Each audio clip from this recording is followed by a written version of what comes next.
dis souvent que ce n'est pas un docteur qui est devenu DJ, c'est un DJ qui est devenu docteur pour valoriser le métier. Et beaucoup de gens ont vu ma vidéo en touche en train de mixer lors de ma cérémonie. La cérémonie, ouais, après ma soutenance. Bonjour à toutes et à tous et bienvenue dans ce nouvel épisode de Shape. Nous avons le plaisir d'accueillir aujourd'hui Rajil Dormo. Il est docteur en cosmologie. Il a notamment travaillé sur les trous noirs et il les a étudiés à partir des équations d'Albert Einstein de la relativité générale. Donc, il est là aujourd'hui pour nous parler de tout ça et surtout pour nous expliquer tout ça. Mais avant, prenez 10 secondes pour vous abonner à la chaîne et activer la cloche de notification pour ne pas rater nos prochaines vidéos. Et aussi, n'hésitez pas à mettre un pouce bleu à la vidéo. Ça nous aide beaucoup pour le référencement. Bonjour Agile. Bonjour Donald. Je propose que nous commencions l'interview par une question d'abord. C'est quoi concrètement un trou noir? Merci beaucoup pour ta question. Le trou noir peut être défini comme un objet de l'espace qui a un champ gravitationnel ou un champ d'attraction gravitationnel si fort et si puissant que la lumière même n'est pas capable de s'en échapper une fois qu'elle a pénétré à l'intérieur d'une zone qu'on appelle l'horizon des événements. En fait, cet horizon des événements, est-ce que c'est une surface matérielle? Est-ce que c'est comme un mur ou alors si tu traverses l'horizon, tu ne vas pas sentir que tu as traversé un truc, sauf que tu ne pourras plus ressortir en fait. Je comprends bien la question. Donc, l'horizon des événements revêt en fait une sorte de région immatérielle qui a des caractéristiques géométriques. C'est-à-dire qu'on sait que à une distance inférieure de l'horizon des événements, c'est difficile d'en sortir en fait. Puisque le trou noir se forme, par exemple, à travers des processus stellaires. Donc, c'est la matière qui se condense en un point qu'on appellerait la singularité. Donc, il n'y a plus de matière. C'est en principe du vide qui attire. Un vide qui attire la matière, qui attire les photons, dont la lumière, en fait. Ok. Avant de revenir beaucoup plus en profondeur sur les trous noirs, on va essayer de comprendre ce qui t'a mené vers ces travaux-là, voilà, à t'intéresser aux trous noirs et tout. Donc, nous allons revenir un peu sur ton parcours. Tu as grandi au Cameroun, dans quelle ville? Où est-ce que tu as fait ton parcours secondaire? Voilà. Je suis né à Yaoundé. Grandi à Yaoundé. J'ai fait mes études primaires à Yaoundé, secondaire à Yaoundé aussi, avant d'arriver à l'université, quoi. Mais tout, c'était Yaoundé. D'accord. Mais après ton bac, tu t'es inscrit à l'université en physique. Mais qu'est-ce qui t'a poussé à aller vers la physique? Pourquoi pas les maths ou une autre filière scientifique? Mais pourquoi qu'est-ce qui t'a poussé vers la physique? Le choix de la physique n'est pas si anodin. Ce qu'il faut savoir, c'est que j'étais passionné de l'astrophysique et de la cosmologie depuis la classe de 3e. Je crois qu'en 3e, je devais avoir 12 ans. Ah, depuis la 3e, ok. Oui. Parce que c'était en 3e qu'on a eu le câble. Parce qu'avant, on regardait beaucoup plus la scientifique. Mais on a eu le câble en 3e. Et allant déjà dans les maisons familiales, lors des réunions, j'avais eu la connaissance des chaînes comme National Geographic. Mais je ne savais pas qu'il y avait des émissions qui touchaient aux étoiles. C'est quand on a le câble, donc, que j'ai le temps de zapper, de mettre les chaînes à ma guise et de m'asseoir, que je découvre une émission qui parle de l'astrophysique. On appelait ça aux frontières de la science, en National Geographic. Et là-bas, on parlait des étoiles, on parlait de la conquête spatiale, on parlait de l'univers, on parlait du cosmos, on parlait des galaxies. J'étais émerveillé de voir un monde qui était plein au-delà de la Terre. C'était incroyable. Et c'est comme ça que le rêve a commencé à être. Je me suis dit qu'un jour, il faudrait que je réussisse à faire l'astrophysique, je réussisse à faire la cosmologie, peu importe où. Et quand j'ai réussi à passer mon baccalauréat, m'étant renseigné auprès de mes professeurs de physique, ils m'ont dit qu'on ne fait pas l'astrophysique, on ne fait pas la cosmologie au Cameroun, tu vas voyager. Malheureusement, je n'avais pas les moyens pour voyager. Donc, j'arrive à l'université quand même, je me renseigne. Question de savoir si c'est le cas. Peut-être que mes enseignants de physique n'étaient pas up-to-date. Quand je me renseigne et je rencontre un aîné qui, je crois, était en thèse en ce moment, je lui fais part de cela. Bon, déjà, il me dit assieds-toi. Que déjà, tu es là-bas très jeune. Qu'est-ce que tu fais à l'université aussi jeune? Tu as quel âge? Je dis j'ai 16 ans. Je dis mais maintenant, comment tu veux choisir un domaine aussi bizarre avec tous les domaines de la physique qui existent? Je dis que je n'y peux rien, c'est ma passion et Et c'est ça que je souhaite vraiment faire. Il dit, bon, malheureusement, il n'y a pas d'astrophysique ici. Mais comme dans l'astrophysique, il y a physique, pourquoi ne pas faire la physique? C'est comme ça que j'ai pris sur moi et dit que, ok, je vais donc commencer la physique, peut-être en espérant voyager pour faire l'astrophysique ou la cosmologie par le futur. C'est un peu pour ça que j'ai choisi la filière physique. Parce que les autres ne me proposaient pas mieux. Ne veut pas mieux. Ok, oui, je vois. D'accord, donc ça veut dire que dès ton entrée à l'université, tu savais depuis que tu voulais faire l'astrophysique. Donc voilà, ce n'est pas une passion qui est née une fois en fac. Non. Très, très loin. Très, très loin. Très, très loin. Et même, c'est pour la petite histoire, pendant mes cours, j'étais toujours triste de voir qu'on faisait des cours, vraiment désolé, mais qu'on faisait des cours de mécanique, d'électronique, je sais pas moi quoi, optique. Mais quand j'arrive à la maison et que je mets mon émission, je vois, on parle des étoiles, on parle de l'univers, je dis, mais je vais étudier ça quand? Comment? Oui. Ouais, je vois. Ça a beaucoup joué même sur mon cursus parce que j'étais trop frustré. J'étais à la limite, comme Albert Einstein disait, j'étais comme un poisson à qui on demandait de grimper sur un arbre parce que tout le monde a grimpé sur cet arbre pour s'en sortir.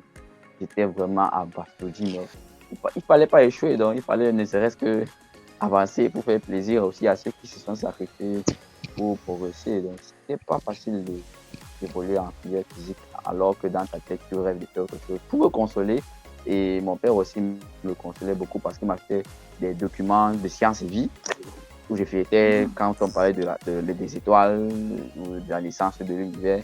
Il achetait ça, il me donnait et je feuilletais. Et donc, à mes heures perdues, quand je perdais les repères, j'ouvrais un document d'astrophysique, je lisais.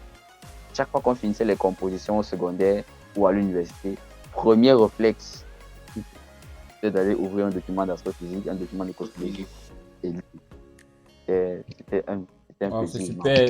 Mais en filière physique, déjà, comme commentaire par rapport à ce que tu as dit, moi je pense que le tort n'est pas trop à la filière physique, mais au fait que au Cameroun, la physique n'a pas évolué. Déjà, quand tu as parlé de l'astrophysique et tout, c'est un peu la physique moderne, mais on enseigne toujours un peu les choses anciennes, sans même avoir un cours peut-être d'initiation à l'astrophysique, même au niveau 2. C'est chose bien possible.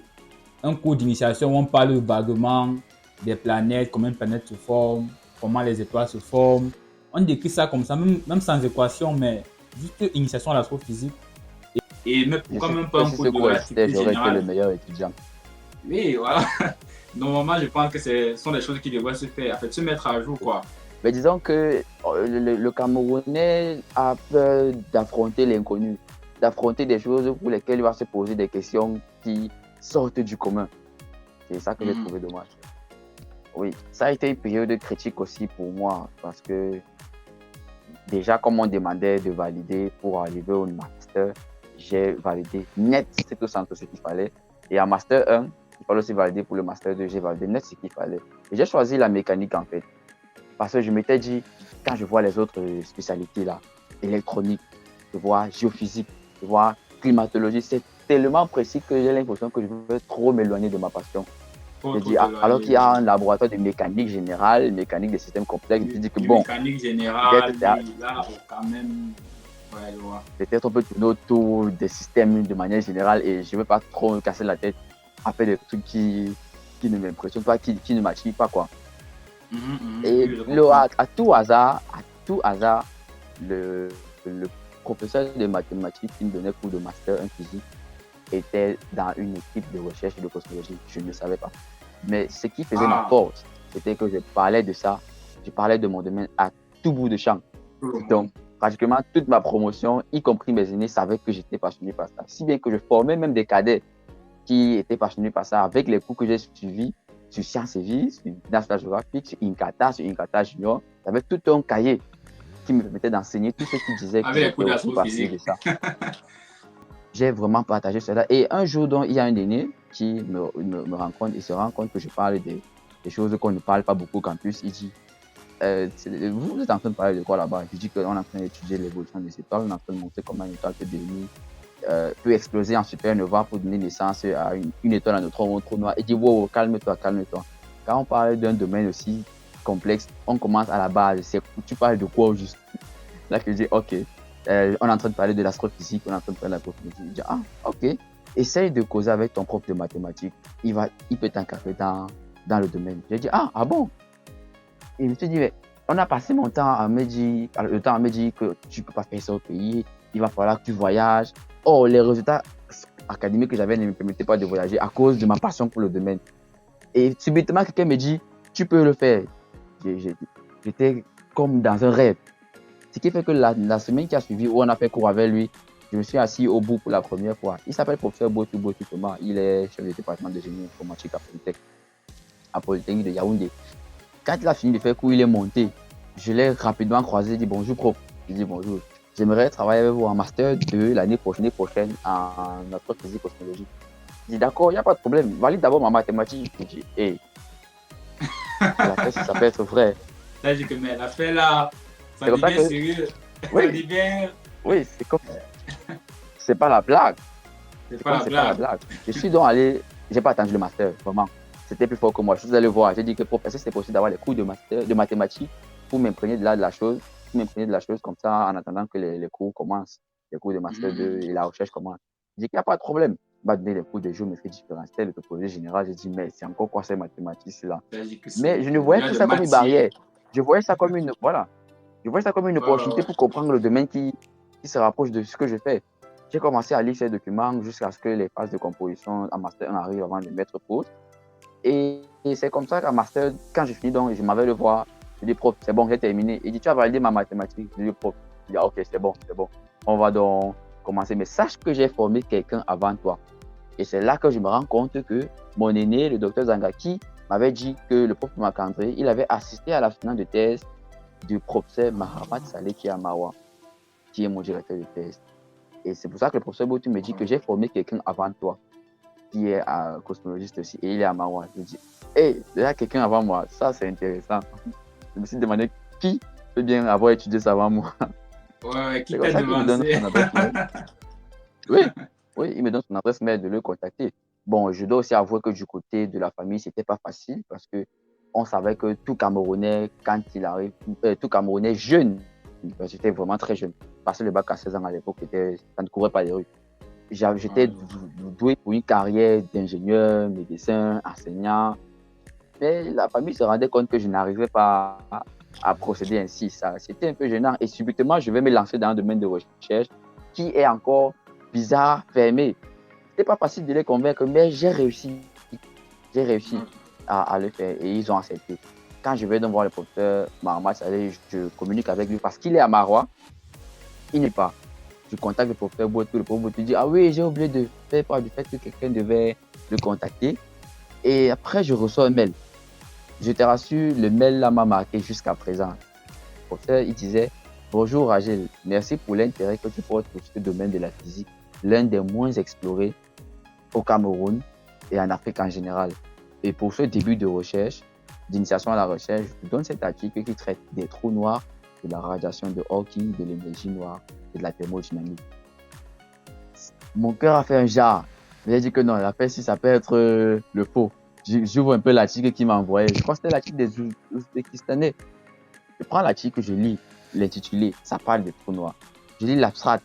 Je vois comment ils disent que nous étudions la thermodynamique d'un trou noir perturbé par l'énergie noire de quintessence qui va. Je dis, Seigneur Jésus-Christ, voilà ce que je rêve de faire depuis que je suis. Voilà ce que je voulais. C'est ça. Voilà ce que je voulais. Malheureusement, il n'y a pas de télescope pour faire l'astrophysique. Mais je me rendais compte que je pouvais explorer la cosmologie, qui est aussi un domaine fascinant et façonné par les théoriciens comme Albert Einstein, Stephen Hawking. Non, je t'assure que ma recherche a commencé dès lors. Je n'ai pas attendu que les cours commencent et finissent avant de commencer la recherche. Non. J'ai commencé la recherche en septembre. Les cours ont commencé en décembre. Moi, j'étais déjà avancé. Quand on a fini les cours de Master 2, j'étais juste en train de rassembler ce que j'avais développé en recherche. Et puis, le prof a dit que bon, arrête-toi déjà là pour un Master. Et pour la thèse, on verra. Donc, voilà comment je suis entré à l'équipe de recherche de cosmologie. Oui. Ça va me marquer et ça va beaucoup marquer aussi mes encadreurs parce que pour moi, c'était bizarre de voir un professeur qui te remercie de l'avoir choisi. Dans un pays où, Oui, généralement, on choisit les professeurs, et puis le professeur, vous travaillez, et puis on sait que c'est normal. Donc moi, ça m'a tellement ému. Tellement ému. je vois, je vois. Wow, là, on comprend comment est-ce que tu as fait pour te retrouver en astrophysique, en Bien. cosmologie. Mais voilà, et de fil en aiguille comme ça, c'est arrivé. Donc, waouh, je trouve Ouais. que Et je c'est une parviens à grande example de m'exprimer, je parviens à développer tout mon potentiel. C'est incroyable. J'ai quelque chose qui me dit que si c'est que je n'avais pas la cosmologie, je crois que j'aurais arrêté en physique et j'aurais lancé un business ou un truc comme ça. Oui, Parce oui, que tu aurais arrêté la physique. je n'aurais pas pu faire autre chose. C'est plus fort que moi. Ah, tant mieux alors. C'est qu'on aurait perdu un docteur. On aurait Carrément. perdu un docteur. Donc, je pense que nous avons déjà bien introduit les choses. Donc, nous allons entrer dans le vif du sujet, continuer. Quel a été l'objet de ta thèse? S'il faut résumer ce que je faisais durant la thèse, c'était d'étudier un trou noir particulier. C'est-à-dire, c'est un trou noir qui a une charge magnétique. C'est beaucoup de physiciens m'ont dit, hey, celui-là sort d'où avec cette histoire. Désolé, mais nous, les cosmologistes, notre imagination n'a pas de limite.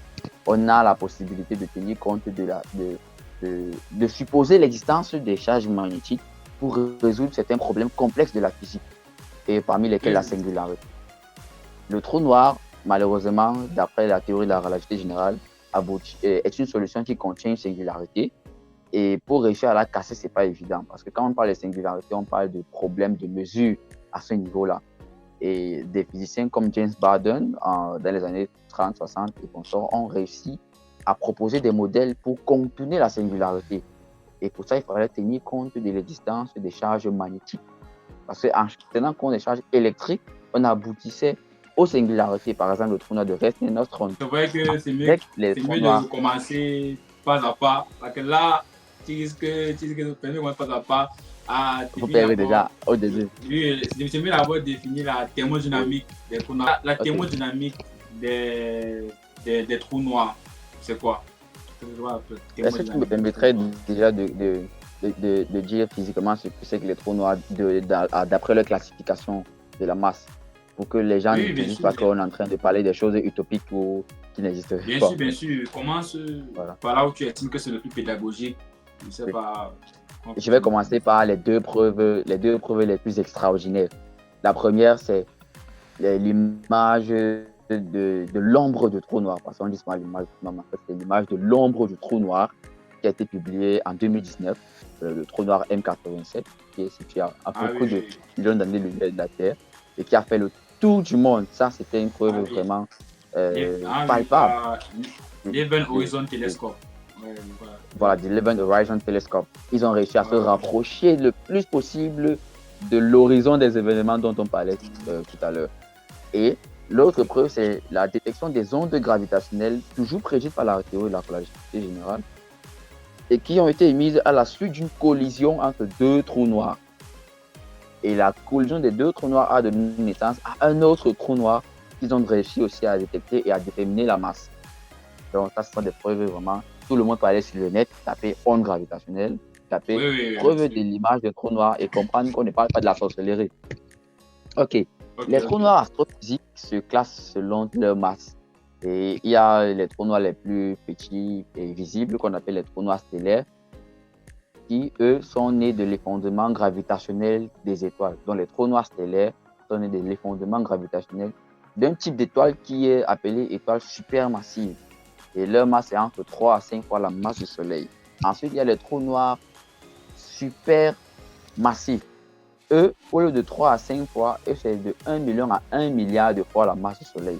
Ceux-là, ils sont généralement situés au centre des galaxies.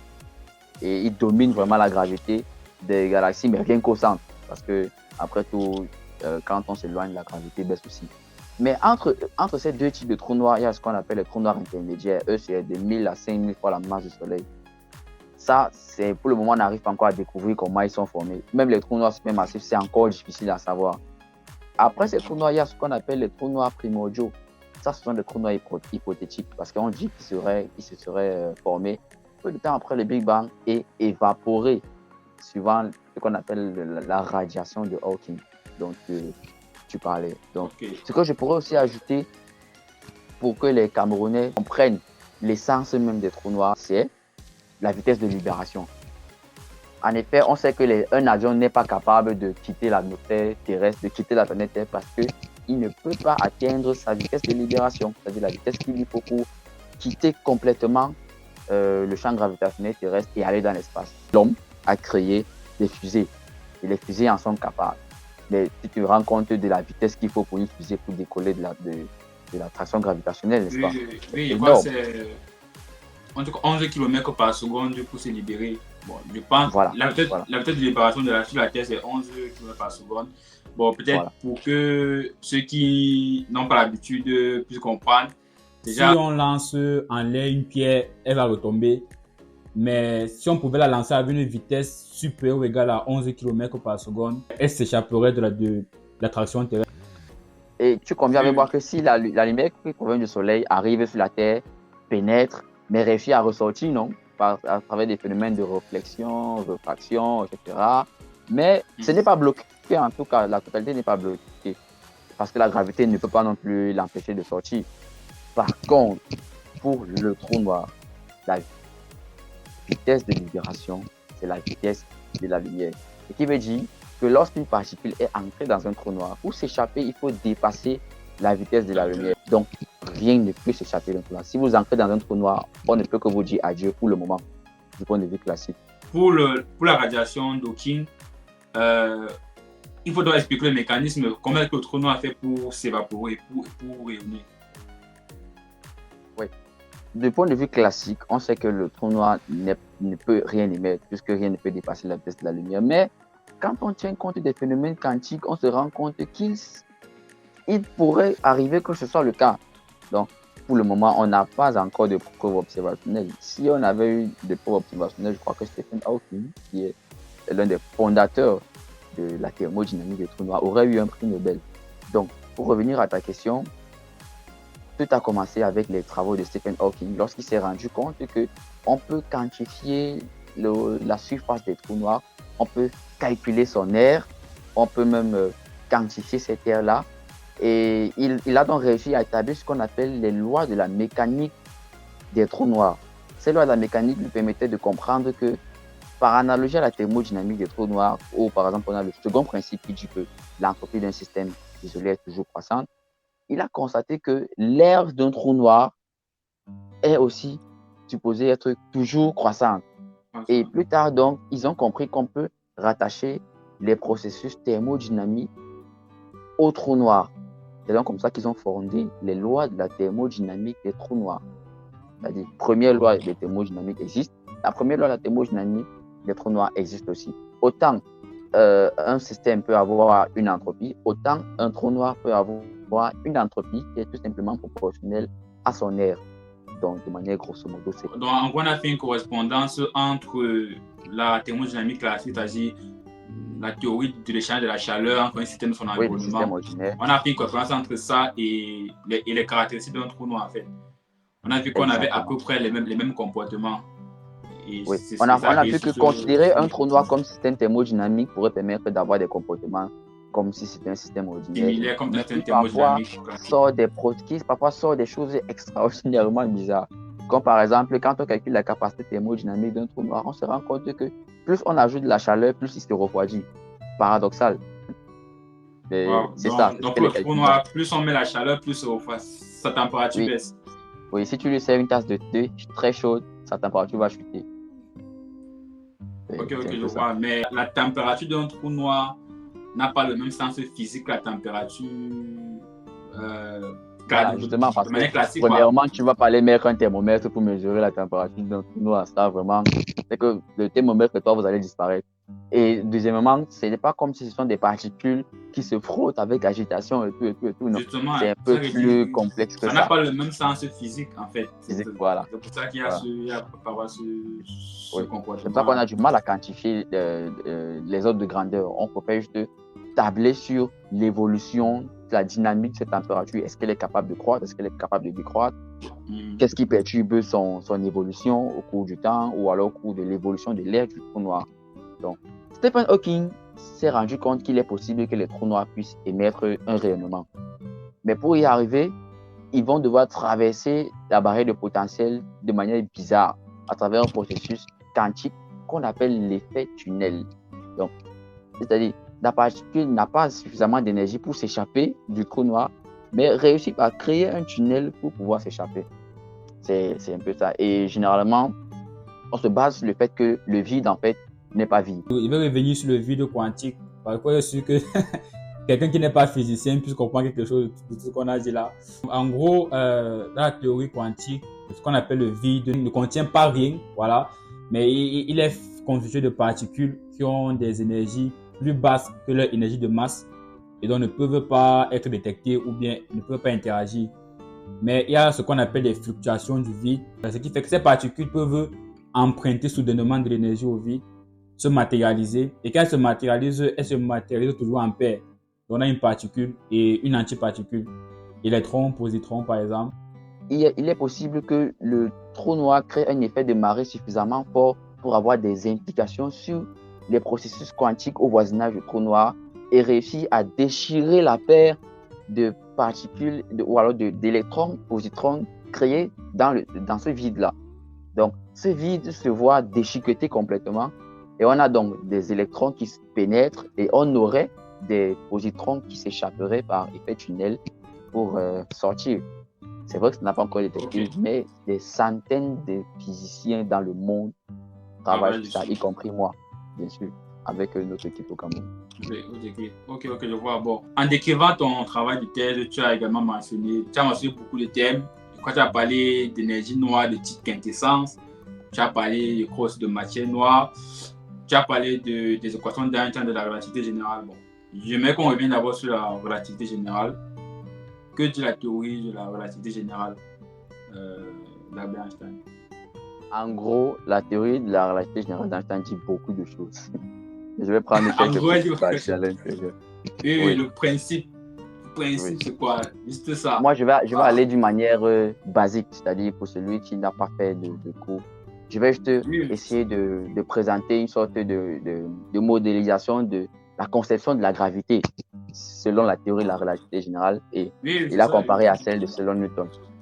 Okay. Tous mes frères camerounais ici qui n'ont pas encore entendu parler de la relativité générale vont connaître la gravité uniquement selon Newton, de ces très très célèbres Newton, je précise bien parce que c'est lui-même la plus travaux extraordinaire. Quand même. Oui. Et selon la conception de Newton, en fait, deux corps massifs s'attirent parce qu'il y a une force instantanée qui naît directement après la création des deux masses. La force instantanée permet à ce que le corps A attire le corps B et que le corps B attire le corps A.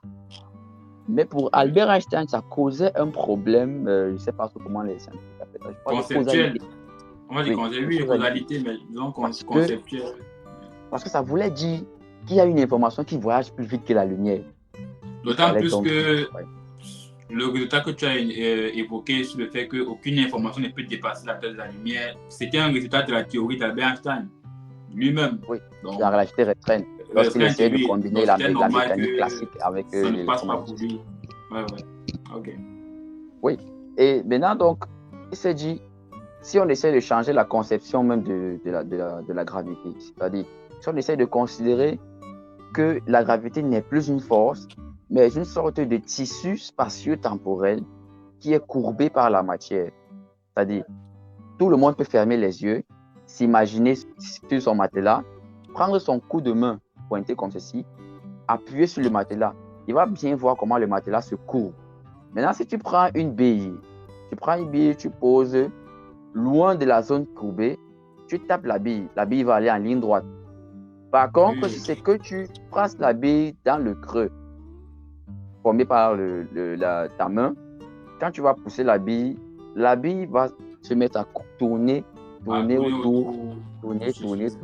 Donc, Albert Einstein s'est dit que la gravité, en fait, c'est ce que la petite bille ressent de la courbure causée par la main, tout simplement.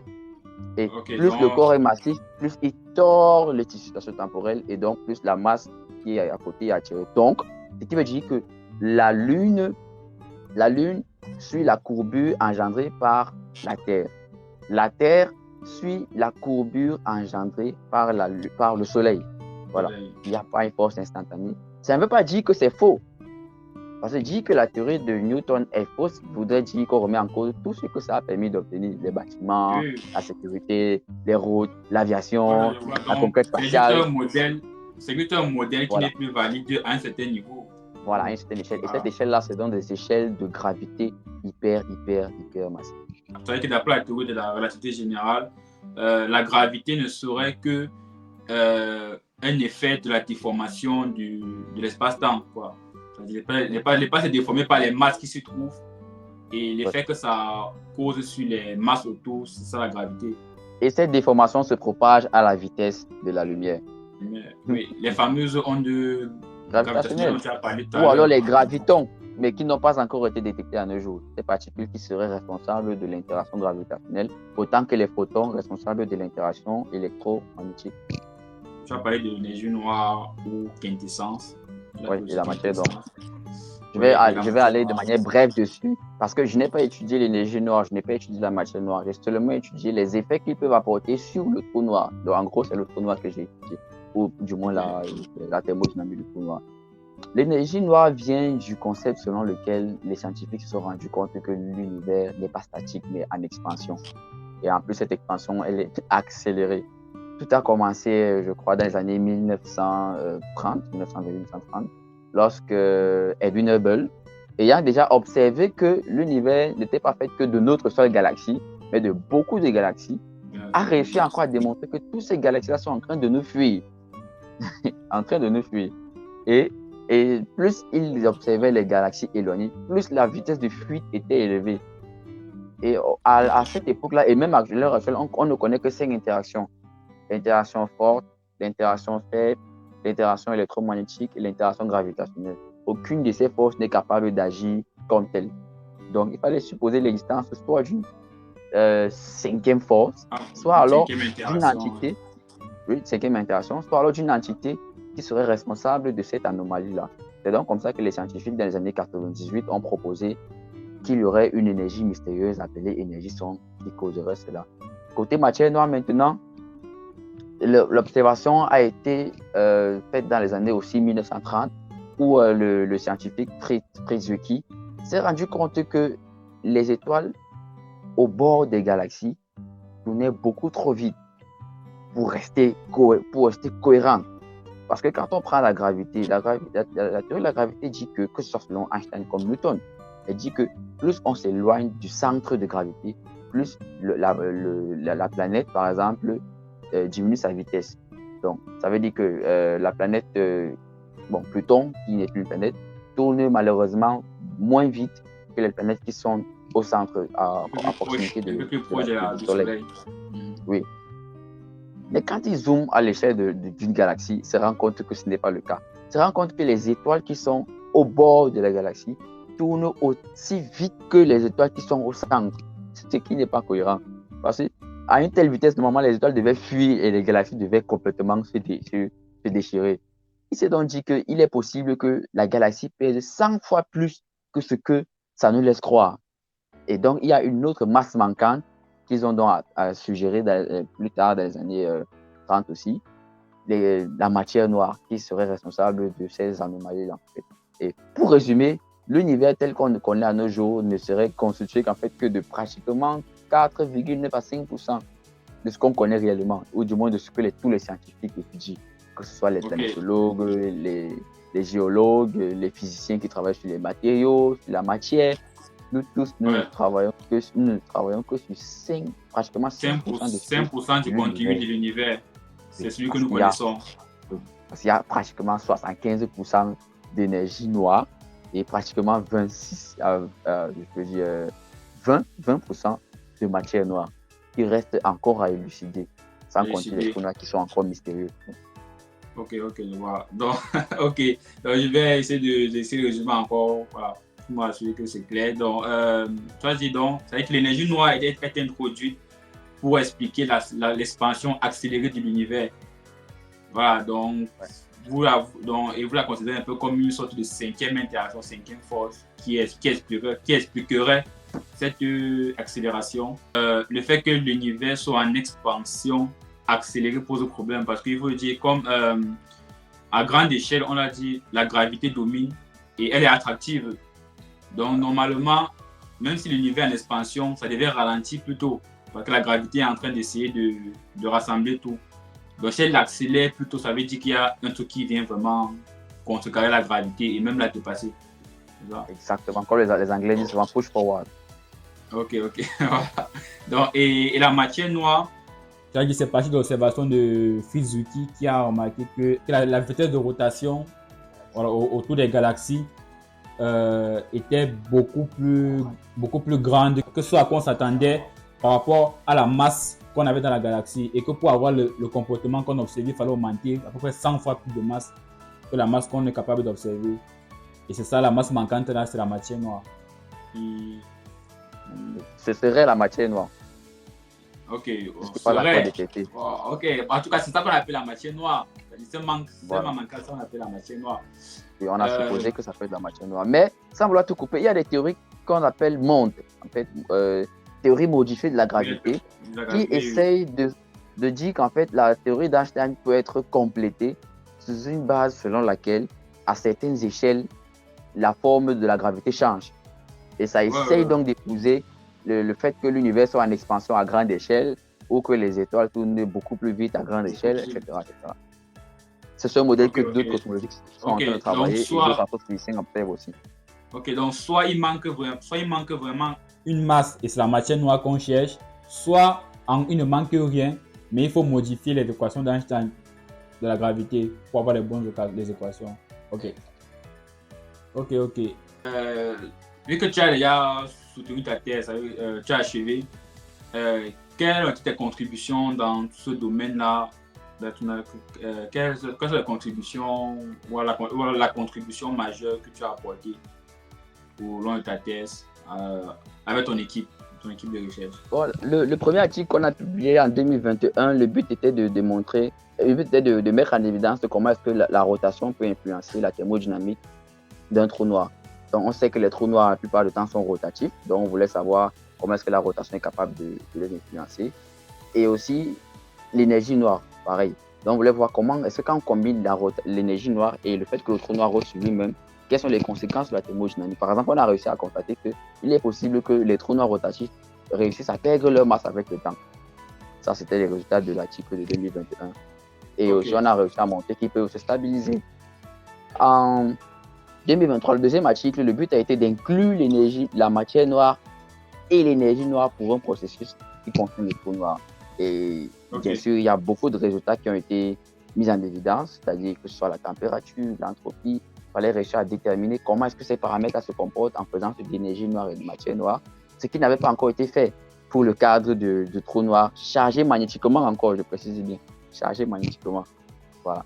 Et après la thèse, j'ai soutenu en janvier 2024, et j'ai eu un troisième article qui a été publié en juin 2024, où cette fois-ci, on a essayé de tenir compte de ce qu'on appelle les corrections quantiques. Les corrections quantiques qui proviendraient des fluctuations thermiques. Donc, étant donné que le vide n'est pas vide, on se dit qu'il est fait de fluctuations. Et quand on considère que le trou noir est petit, on se rend compte qu'il peut être influencé par les fluctuations thermiques. Par les fluctuations du vide, ok. Thermique. Donc, comment est-ce que le trou noir non linéaire est modifié en présence? Ça, c'était le but du troisième article qu'on a publié en 2024. Et quel conseil tu donnerais à quelqu'un qui veut te prendre comme exemple, quoi, qui veut faire sa thèse en cosmologie? Quel conseil tu aurais? Je dirais toujours la même chose. Il fasse l'effort de ne pas écouter les gens qui vont le décourager en disant, bon, déjà, on ne va plus dire qu'on ne fait pas ça au Cameroun parce que je suis bien là.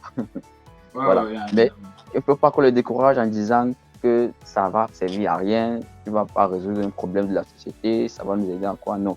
Il trouve le courage d'affronter cela pour réaliser son rêve, réaliser sa passion, parce que j'estime que même si c'est que tu veux développer ça à l'étranger, nous, on est une très très bonne passerelle pour déjà t'accompagner, pour développer un très très fort background en théorie de la relativité générale, en astrophysique, pour tes mobilités. Donc, tous sont les bienvenus en fait. Peu importe où ils sont au Cameroun, ils peuvent venir pour qu'on travaille ou qu'on peut collaborer à distance. Ok, d'accord. Je crois savoir que tu es aussi DJ. Donc voilà, c'est pas très commun voilà, un docteur en physique qui fait aussi des animations dans les mariages et tout. Donc, donner cette passion-là de, voilà, de faire des animations, d'être DJ. Oui. Effectivement, c'est pas quelque chose que je fais uniquement pour gagner ma vie, parce qu'effectivement, c'est grâce à ça que je gagne ma vie, puisque la recherche n'est pas financée au Cameroun par le gouvernement. Donc, je me suis engagé parce que déjà, je suis un passionné de musique en général, particulièrement de musique classique solo. Je suis capable de jouer des musiques de Mozart, de Chopin, de Mendelssohn, et même de Sergei Rachmaninoff, sur lesquels je suis en train de travailler maintenant. Donc, je suis un passionné de musique classique. Mozart. Ok. On va faire des mots, je vais faire un cadeau et t'envoyer, tu verras. Pour les gens qui sont comme toi, fans de ça, ils vont comprendre. Voilà. Et après cela, je me suis rendu compte que mon père aussi était un passionné de musique, mais musique moderne, bassiste. Donc il avait des instruments de musique, et pour amplifier cela, il fallait des mixeurs, des équaliseurs. Et j'avais un cousin qui était DJ, qui parfois venait chercher les appareils. Et je me suis dit qu'il va me faire les appareils, qu'est-ce qu'il fait en fait? J'ai essayé de l'accompagner, j'ai trouvé ça intéressant. Et puis un jour, je me suis dit que le jour où quelqu'un va m'appeler, je vais aller moi seul. Et c'est comme ça que, comme on dit souvent au Cameroun, le massacre commence. Je me suis rendu compte que j'avais une passion autre que l'astrophysique, cosmologie et autre que la musique classique, qui était l'animation. Et depuis lors jusqu'à aujourd'hui, pas une animation se passe sans que j'ai des retours incroyablement positifs. C'est pas pour la publicité, mais c'est vraiment vrai. Tout le monde peut aller sur Facebook, taper DJ Trou Noir. Logique. On mettrait le lien de la page en description. Ça, c'est sûr. Pour ceux qui aimeraient solliciter tes services. Donc, voilà. C'est après tout social. Le lien de la page. C'est incroyable aussi, parce que ça permet à ce que les gens sachent que le métier de DJ n'est pas un métier de voyous, de fumeurs de chambre, de personnes qui ont raté leur vie. Et c'est la raison pour laquelle chaque fois que quelqu'un découvre d'abord mon nom, DJ Trou Noir, quand je dis pourquoi Trou Noir, là que je prends le temps de l'expliquer. Ça commence maintenant que je suis docteur. À un moment, ils oublient que je suis DJ, on commence à causer de la recherche scientifique au Cameroun et tout. Je t'assure, c'est incroyable. C'est incroyable. Donc, les apparences sont trompeuses. Je dis souvent que ce n'est pas un docteur qui est devenu DJ, c'est un DJ qui est devenu docteur pour valoriser le métier. Et beaucoup de gens ont vu ma vidéo en touche en train de mixer lors de ma cérémonie. La cérémonie, ouais, après ma soutenance. Ouais. Ok, non, c'est super. Parle-nous un peu de Science High Tech. Pourquoi Science High Tech? Ok, merci pour cette opportunité.